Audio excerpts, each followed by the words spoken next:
자, 오늘부터는 루소 얘기를 좀 하겠습니다. 이 루소라는 사람은 참 대단한 이력을 가진 사람인데, 일단 이 사람은 학교 교육을 제대로 못 받은 사람이에요. 거의 국민학교, 우리 식으로 얘기하면 국민학교 정도 나온 사람이고, 원래 고향이 제네바입니다. 여러분들 그 유럽에 배낭여행 가본 사람이 있으면 아시겠지만, 지금도 파리를 기준으로 제네바라는 데는 완전히 산골 동네죠. 그러니까 제네바에서 태어나서 아버지가 무슨 시계공인가 뭐 그랬는데, 어머니가 일찍 돌아가셨대요. 형제들은 많고, 그 동서양을 막론하고 그 아버지가, 그러니까 어머니가 일찍 돌아가시고 형제가 많고, 이제 아버지가 이제 술 좀 좋아하고 그러면 이제 뻔하죠. 그 결성 과정이 전형적인. 그래서 루소는 맨날 아버지 술 취한 아버지한테 얻어맞고, 뭐 친척 집으로 이렇게 전전에 다니고, 왜냐면 이제 형제 많은 형제 중에 막내 정도가 됐던 것 같아요. 공부도 잘 안 시켜주고, 그러니까 가출도 여러 번 했었어요, 이 사람이. 뭐 그러다가 이제 파리로 온 거죠, 혼자서. 근데 이제 워낙 유전자가 좋으니까 지가 혼자서 공부를 한 거예요. 라틴어도 공부하고 뭐 이렇게 철학도 공부하고. 그래서 파리에 올라와서 귀족집 부인의 그 사랑채배에서 이렇게 요즘식으로 얘기하면 애들 과외 공부 시켜주고 그냥 얻어먹고 살고 이제 그랬던 사람입니다. 뭐 이왕 시작을 좀 그렇게 사적인 얘기를 했으니까, 루소는 그런 의미에서 보면 결혼을 한 7번인가 8번 했는데 한 번 빼놓고는 전부 다 유부녀들하고 불륜관계였어요.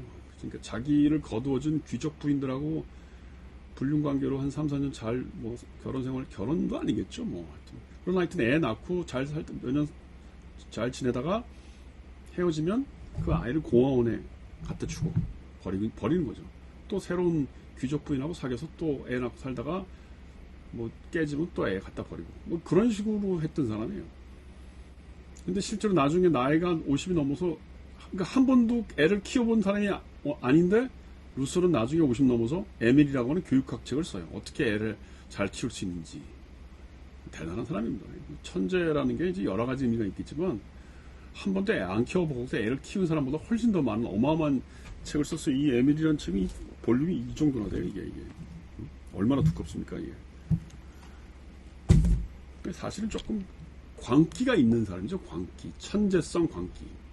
그래서 나중에 루소가 말년에 그 장자크가 루소를 비판한다라고 하는 식의 자기 자서전 비슷한 책도 쓰고 그랬어요. 약간 도는 거죠. 프랑스의 지식인들 사이에 그런 천재적 광기를 가진 사람들이 많은 것 같아요. 예를 들어서 19세기 말에 랭보라고 하는 시인이 있었는데, 당대에 뭐 최고의 천재 시인이라고 뭐 칭송을 받았는데, 뭐 술 먹다가 막 뱉기도 하고 똥도 싸고, 뭐 사람들 사이에서 이렇게 적응하지 못하는 아주 광기 어린 사람이 유명했고, 또 1960년대 알투사라는 사람이 이제 프랑스 철학계 대단히 유명했던 사람이고, 뭐 락강, 후꼬, 브루드웨 이런 사람을 다 키워낸 사람이 알투사인데, 이 사람이 나중에 1980년대인가 왜 자기 부인을 권총으로 쏴 죽여요. 정말 대단한 일이죠, 이게. 그래서 이 사람을 기소를 해서 뭐 사형죄로 감옥에 가둘지를 못하니까 정신병원에 가둬버렸어요. 근데 이제 문제는 뭐냐면, 그러면 이 사람이 정신병이 있다라고 하면은 그동안에 썼던 수많은 책들, 뭐 얼마나 많은 제자를 키우고 책을 썼는데, 그럼 그게 다 미친 소리냐, 뭐 이렇게 되는 거죠. 그래서 지금도 알투세가 죽고 난 기일을, 적어도 이제 제가 유학을 했을 때 1년에 한 번씩 그 알투세에 대한 어떤 추모 세미나를 하는데, 제자들은 뭐 우리 선생님 대단한 분이라고 하겠지만, 이제 잘 모르는 사람들은 뭐 미친놈이라고 막 욕하고, 그래서 세미나장이 막 아수라장이 되고 그래요. 제가 한두 번 가봤는데 정말 아주 기형적인 그 세미나였어요. 알투세에 대한 그 추모 세미나가. 또 미셸 후코라는 사람도 뭐 우리나라에서도 유명하고 전 세계적으로 유명한 학자 아닙니까? 근데 이 사람이 동성연애자였단 말이에요. 그래서 자기가 이제 최초의 에이즈 환자였는데 1984년인가 죽었죠. 자기가 죽기 몇 년 전에 그 에이즈에 걸렸다는 걸 알고 있었어요. 근데 그런데도 뭐 세계 돌아다니면서 강연한답시고 돌아다니면서 여러 사람들하고 이제 성관계 가지면서 에이즈를 뭐 전파시켰다 이런 소리도 있고, 뭐 사실은 좀 기질이 다른 거죠. 예를 들어서 그 루소한테 영향을 많이 줬던 칸트라는 사람은 평생 결혼 한 번도 안 했어요. 독신으로 평생 살고, 뭐 어디 세상에 나가본 일도 없고, 조그만 마을에서 평생 산책이나 하다 살면서 책은 어마어마하게 썼죠. 그리고 뭐 한 70 넘어서 죽었고. 그 다음에 뭐 독일의 가다머라는 사람도 90이 넘도록 거의 실명을 할 정도로 책을 보고, 그다음 미셸 후크하고 포스트 모던 논쟁을 하려고 했던 사람 중에 이제 하버마스라는 사람인데, 그 사람이 아직도 살아있죠. 하버마스는 90이 넘었을 겁니다.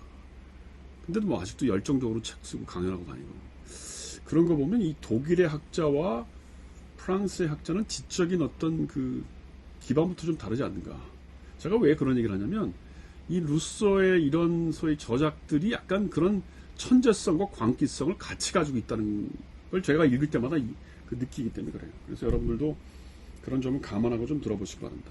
제가 보기에 루소를 읽는 방법은 간단해요. 간단하기보다는 앞으로도 비슷한데, 인간에 대한 논의와 사회에 대한 논의, 그게 이렇게 딱 두 가지로 나눠져 있어요. 인간에 대한 논의는, 죄송합니다, 요게 이제 사회계약론이라고 써있는데, 이 앞에 그 사회계약론 말고 판본이 이게 두 개를 합쳐놨는데, 이 판본이 뭐냐면 인간 불평등에 대한 기원이라고 하는, 인간 불평등에 대한 기원이라고 하는 논문이 앞에 있어요. 요게 이제 소위 루소가 보는 인간에 대한 설명이죠. 그 다음에 이제 어떻게 하면 그런 인간들이 모여 사는 사회를 합리적으로 통치할 건가라고 하는 책. 이게 이제 그게 바로 이 책입니다. 그러니까 루소의 보면 이 두 가지의 논의가 굉장히 잘 조화가 되어 있습니다. 우선 인간 불평등 기원론에 관련된 걸 봅시다. 이거는 논문이라기보다는 당대의 그 디종 아카데미라는 데서 소위 오늘날식으로 얘기하면 뭐예요? 그 논문 현상 공모를 한 거예요. 너희들 돈 줄 테니까 써봐 이제 이러고 쓴 거예요. 이 논문에서 지나가는 얘기지만 당대 최고의 철학자였던 무슨 뭐 볼테르인가 잘 확인은 못하겠습니다. 누군가가 위원장이었는데 루소의 글을 보고 이제 이게 디종 아카데미에서 최고상을 받은 논문인데, 루소의 글을 보고 그 위원장이 눈물을 흘렸다는 거 아닙니까? 왜 흘렸을까요, 눈물을? 루소는 당대 이 글을 썼을 때 30대 초반이었고, 당시 볼테르는 한 60쯤 됐을 겁니다. 근데 왜 볼테르 그러면 누구나 다 아는 사람이고, 대단한 그 사상가고, 유럽 전체에 이제 명성을 날렸던 지식인이고, 당시에 거기에 비하면 루소는 새파랗게 어린애죠. 그 다음에 학교 공부도 제대로 안 했으니까 아무도 모르죠. 근데 왜 위원장이었던 볼테르가 루소의 글을 읽고 눈물을 흘렸을까? 나는 그게 소위 여러분들 아마데우스라고 하는 영화를 보셨습니까? 거기 보면 그 모차르트를 질투하는 대상으로 그 살리에르라는 작곡가가 나오죠.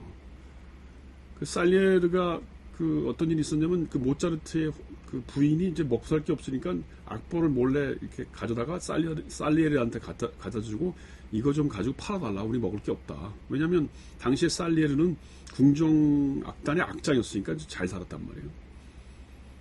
그러면서 이게 오리지널 원고라 베껴둔 게 없어서 그냥 빨리 가져가야 되니까 잠깐 보고 이거 팔 수 있는지만 알려달라고 그러는데, 그 살리에르가 이렇게 그 악보를 보면서 이렇게 이제 영화에 보면 이렇게 음악이 나와요.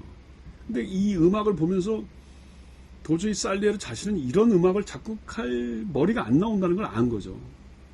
그래서 그러니까 살리에르가 그때에 눈물을 흘려요. 이렇게 악보를 흘리면서. 그 무슨 눈물이겠어요? 서로 질투했거든. 살리에르가 뭐 궁정 악장으로서 굉장히 명성을 얻었지만, 그때 이제 모차르트는 아주 신인이었고 어린애였고, 근데 약간 좀 자기한테 이렇게 예의 범절을 안 갖췄지. 좀 싸가지가 없이 굴었죠.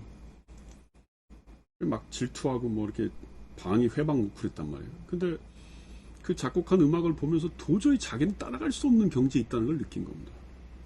그때 느끼는 그 어떤 좌절감이랄까, 그걸 질투라고 할까 뭘까, 거기서 이제 눈물을 흘린 건데, 나는 그 볼테르가 이 루소의 이 글을 보면서 눈물을 흘렸다는 얘기를 이제 들으면서, 뭐 진짜인지 아닌지 모르겠어요. 웃자고 하는 소리니까. 비슷한 느낌을 받았을 것 같아요. 내가 그래도 명색의 최고의 지성인이라고 추앙받는 사람인데, 루소의 글을 보니까 도저히 자기는 이런 글을 쓸 수 없을 것 같다는 느낌. 그래서 사실은 나는 루소를 강의할 때도 느끼는 건데, 이 글은 배워서 쓰는 글이 아니에요. 이게 공부를 많이 한다고 루소 같은 글이 나오지 않습니다. 이건 정말 상상력이고 뭐 어떤 본질적으로 어떤 천재성이 있는 겁니다. 그래서 나는 여러분들한테 무슨 얘기를 하냐면, 책을 꼭 많이 봐야 되는 게 아니에요. 어떤 책을 정말 정독을 하고 자기 안에 있는 어떤, 여러분들이 다 천재성이 있을 겁니다. 몰라서 그렇지. 그 개발시키지 않고 몰라서 그러는데, 그걸 끌어낼 수 있는 뭐 훈련을 한번 해봐라. 뭐 그런 얘기 정도를 하겠습니다. 첫 강의는 오늘 좀 농담을 많이 했는데 다음부터는 조금 더 진지한 얘기를 시작하겠습니다.